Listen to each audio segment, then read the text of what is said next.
Oke guys, nah kita lihat di sini ada ibu-ibu ya guys, sedang melakukan mesin tebas GG kali ini. Ini adalah rumah-rumah warga desa di dekat area BUMDes, Desa Gantung. Nah di situ kita lihat banyak ibu-ibu yang sedang melakukan kegiatan gotong royong yang diberikan oleh desa ya. Waduh, ini terjadi kebakaran ya guys.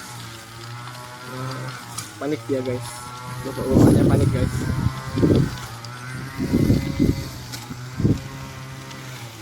Nah, baik, mari kita langsung melakukan ke wawancaranya ya, langsung dengan pegawai kantor desa yang melakukan pengawasan terhadap kegiatan tersebut, kegiatan yang dilakukan sekarang ya guys. Assalamualaikum warahmatullahi wabarakatuh. Dengan Bapak siapa? Bapak Edi Saputra. Ya, dengan Bapak Edi Saputra ya. Dari kantor desa mana? Saya dari kantor desa Gantung, selaku kasih kesejahteraan di desa. Oh, baik Pak. Nah, di sini Pak kita lihat Pak. Ini kan ada kegiatan yang sedang dilakukan ya Pak. Ya. Ini kegiatannya dilaksanakan dengan kategori apa ya Pak? Ini adalah kegiatan pelaksanaan padat karya tunai dana desa dengan menggunakan dana desa. Oh, dengan dana desa ya. Sebagai tindak lanjut dari pemerintah pusat, daerah, provinsi dan kabupaten, desa diamanatkan untuk melakukan padat karya tunai dengan maksud dan tujuan adalah untuk pemulihan ekonomi masyarakat lokal dalam rangka pasca pandemi Covid.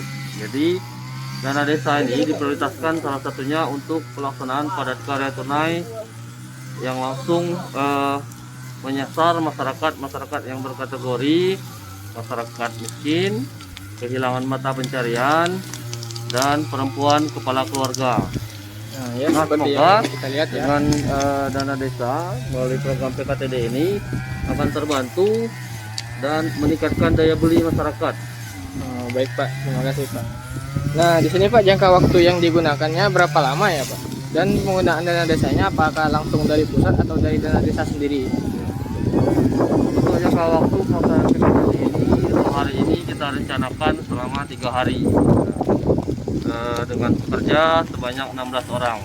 16 Untuk orang. dana desa sendiri, dana desa ini diberikan langsung oleh pemerintah pusat langsung ke APBD, langsung ke desa. Jadi dana yang kami terima langsung dari pemerintah pusat ke desa dan dialokasikan untuk salah satunya padat karya tunai ini. Oh, baik Ini, Pak. Nah, sasaran pekerja masyarakatnya tadi ditujukan kepada masyarakat yang terkendala pada pandemi COVID-19 kan. Dan di situ terkendalanya di sasaran utamanya untuk apa ya Pak? Ya, yang pertama kehilangan mata pencarian. Baik, Karena pandemi COVID ini kan mengakibatkan beberapa masyarakat kita kehilangan mata pencarian. Kemudian ada beberapa wanita atau perempuan yang menjadi kepala keluarga karena suaminya meninggal dunia, kemudian ada anaknya juga yang meninggal dunia. Jadi mau tak mau si ibu tersebut harus mencari nafkah sendiri untuk menghidupi anak dan keluarganya. Baik, Pak. Nah, mungkin sekian dari saya ya Pak. Apakah ada pesan saran dari Bapak atau kelemahan dari pelaksanaan PKTD sendiri Pak? Ya. Untuk kelemahannya bagaimana Pak misalnya? PKTD ini saya adalah tempat-tempat pelaksanaan PKTD tersebut karena memang sudah diterapkan oleh juknis dari pemerintah pusat di tempat-tempat yang memiliki Yang terdampak Pak, gitu ya, ya, Pak. Yang sangat terdampak ya. sangat terdampak, kemudian tempat yang memang memiliki daya peningkatan ekonomi masyarakat lokal. Seperti saat ini kan tempat yang dilaksanakan PKTD itu tempat produksi pengolahan padi menjadi beras dan pengemasan padi menjadi beras. Nah, seperti yang kita lihat ini adalah bangunan-bangunannya guys. Salah satu produk unggulan Desa Gantung adalah beras lokal desa, di mana Desa Gantung mencanangkan bahwa swasembada beras khusus untuk Desa Gantung. Ini tuh Pak. Swasembada beras untuk Desa Gantung ya Pak. Berarti Desa Gantung sendiri mampu melakukan kegiatan produksi beras di desanya tersebut atau sudah dilaksanakan sampai impor atau ekspor Pak? Ya, untuk saat ini Desa Gantung telah mengeluarkan produk unggulan yaitu beras wangi hijau asli dari Desa Gantung dan sudah dipasarkan ke kabupaten tetangga yaitu Belitung dan kabupaten tetangga Bangka Barat dan Pangkal Pinang khususnya. Jadi baik, Pak. sudah melalui proses pemasaran yang memang permintaan pasar juga cukup banyak Pak. Oh siap Pak. Jadi permintaan pasarnya cukup banyak ya Pak. Berarti di sini Pak untuk warga-warganya Pak, terutama yang di Desa Gantung bermata pencariannya khusus di ke pertanian atau ada yang keluar pertanian juga Pak? Kalau untuk mata pencarian kategori pekerjaan petani khusus untuk di dusun Gangse ini sendiri, satu dusun ini 80% Pak. 80% ya Pak. 80% itu pekerjaannya petani. Oh baik Pak. Siap, Pak. 80% pekerjaannya petani ya guys. Ya, Ini maksudnya petani padi ya Pak ya. petani padi ya. Berarti untuk di luar kegiatan petanam padi, apakah ada yang ditanam selain padi Pak gitu? Untuk kegiatan produksinya gitu Pak. Selain padi gitu Pak. Pasti Pak. Pasti masih ada ya Kebutuhan Pak. pokok lainnya seperti cabai, sayur-mayur, Iya. dan buah-buahan. Baik Pak. Ya, lahan pertanian juga kurang lebih 120 hektar Pak. Luas juga ya Pak, 120 hektar ya Pak. Baik guys, di sini kita sedang ada kegiatan gotong royong ya guys untuk tempat-tempat produksi padi di Desa Gantung ya guys. Nah di situ kita lihat ada ibu-ibu guys sebagai tujuannya guys tadi, ibu-ibu yang kekurangan mata pencaharian. Dan di sini kita lihat ini yang di depan saya ini guys, ini adalah mesin untuk pengupas padi di Desa Gantung ya guys. Jadi mesinnya ini bisa langsung mengupas padi gitu Pak. Di situ ada tempat pembibitan. Nah, ini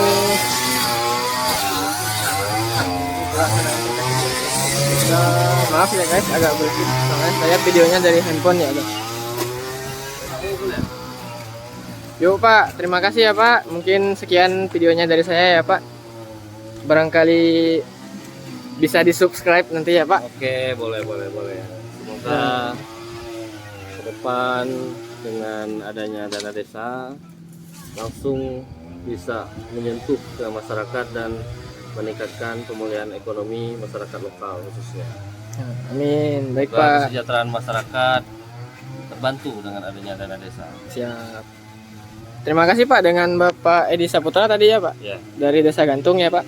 Saya sebagai mahasiswa dari Unikom jurusan Ilmu Pemerintahan, khususnya untuk ini video ini saya buat di mata kuliah hilang.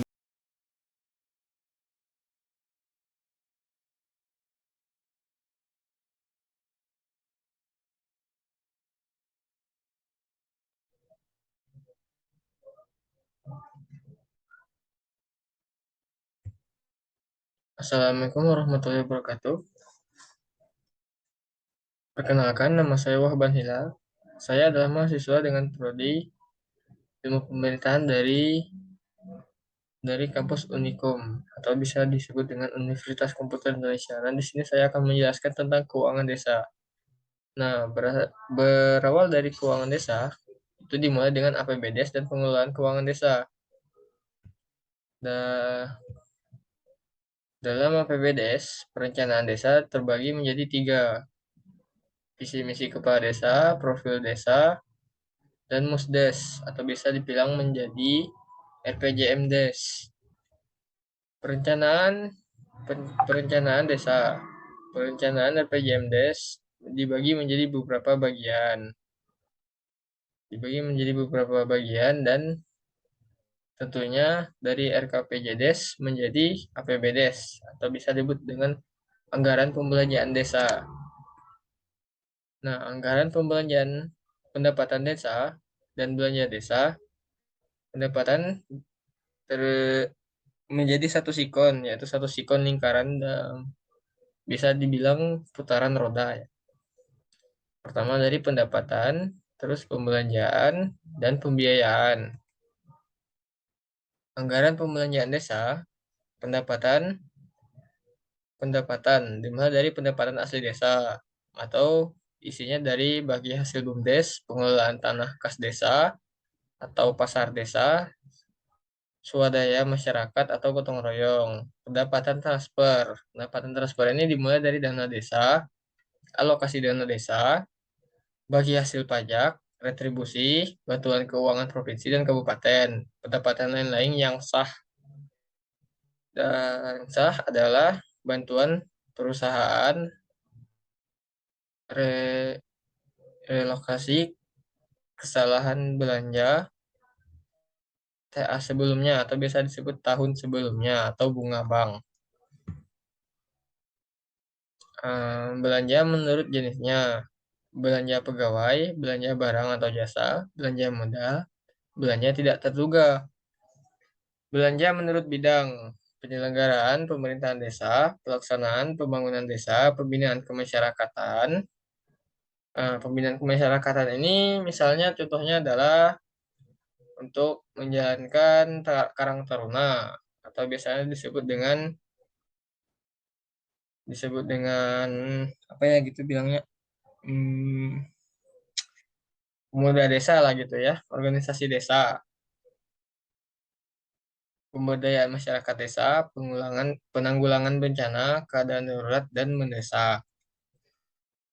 Pembiayaan ini dibagi menjadi dua, yaitu penerimaan pembiayaan dan pengeluaran pembiayaan. Penerimaan pembiayaan adalah silpa tahun anggaran sebelumnya, pencairan dana cadangan, dan pengeluaran pembiayaan. Pengeluaran pembiayaan ini ada dua, contohnya penyetoran modal, pembentukan dana cadangan, dan pendapatan asli desa ya, atau PADES, bisa disebut dengan PADES. Dalam pengelolaan PADES, kepala desa menunjuk petugas pungutan PADES yang membantu kepala desa dalam melaksanakan administrasi pembukaan penerimaan PADES. Petugas pungutan PADES melaporkan secara berkala hasil pungutan PADES kepada kepala desa. Petugas pungutan PADES menyetorkan hasil pungutan desa secara berkala kepada kepala urusan keuangan. Pendapatan transfer, pemerintah desa menerima pendapatan transfer secara berkala, tergantung jenis pendapatan transfernya. Dan biasanya menjadi ADD 3 kali setahun, DDD 3 kali setahun atau 2 kali setahun untuk desa mandiri. Pajak retribusi 4 kali setahun. Besarnya pendapatan transfer ditetapkan dengan peraturan bupati. Peraturan bupati tentunya memiliki syarat, yaitu syarat pencairan. Dalam peraturan bupati, pengajuan surat permintaan pembayaran oleh kepala desa. Nah, apabila surat pembayaran itu disetujui oleh bupati, maka dana desa tersebut bisa dicairkan. Penerimaan pembiayaan, silpa tahun anggaran sebelumnya dipergunakan untuk menutupi definisi anggaran pada akhir tahun. Anggaran sebelumnya wajib disetorkan ke rekening kas desa. Pencairan dana cadangan dilaksanakan sesuai dengan peraturan desa tentang pembentukan dana cadangan. Pembiayaan ya. Pembiayaan ini adalah pengeluaran pembiayaan terbagi menjadi dua atau beberapa bagian. Tapi yang terutamanya adalah penyetaraan modal. Penyetaraan modal dalam bentuk uang, barang, atau barang yang dilaksanakan. Penyetoran modal dalam bentuk uang atau barang dilaksanakan sesuai kajian desa tentang kebutuhan modal, analisa, dan usaha. Pembentukan cadangan, pembentukan dana cadangan dilaksanakan sesuai dengan peraturan desa. Sesuai dengan peraturan desa tentang pembentukan dana cadangan. Nah, dalam pembentukan dana cadangan, pertama adalah kita lihat diagram di sini ya, kepala desa atau bisa disebut pengguna anggaran. Nah, ini memiliki keterkaitan masing-masing. Pertama, bisa dari kepala desa ke sekretaris desa atau koordinator PPKD. Nah, dari PPKD ke KAUR atau kasih PPKD. Namun, bisa saja langsung ke KAUR keuangan benda atau bendahara. Nah, begitu juga langsung bisa dari kepala desa langsung ke bendahara. Tapi namun dari KAUR atau kasih PKD tidak bisa langsung ke kepala desa. Jadi harus melewati sekretaris atau KAUR keuangan. Pengelolaan keuangan. Kepala desa selaku pengguna anggaran, sekretaris desa selaku koordinator pelaksana pengelolaan keuangan desa atau koordinator PKD, pengelolaan keuangan desa. KAUR keuangan selaku pelaksana fungsi kebendaharaan atau pengatur keuangan lah. Kepala unsur, kepala urusan selain KAUR keuangan dan kepala seksi selaku PKD. PKD ini adalah tugas-tugas PKD. Pertama, melaksanakan kegiatan sesuai perencanaan dan penganggaran di APBDes, mengajukan surat permintaan pembayaran SPP kepada kepala desa melalui sekretaris desa atas biaya yang muncul dari pelaksanaan kegiatan.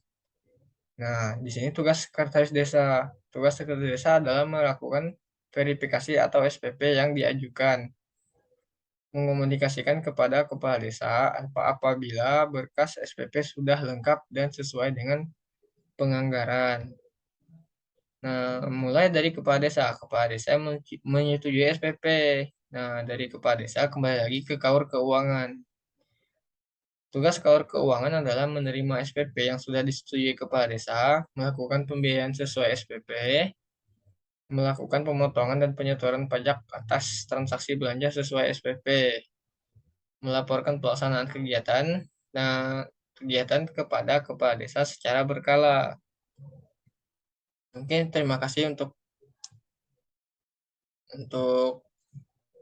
penjelasan keuangan desa kali ini ya. Sekian, terima kasih.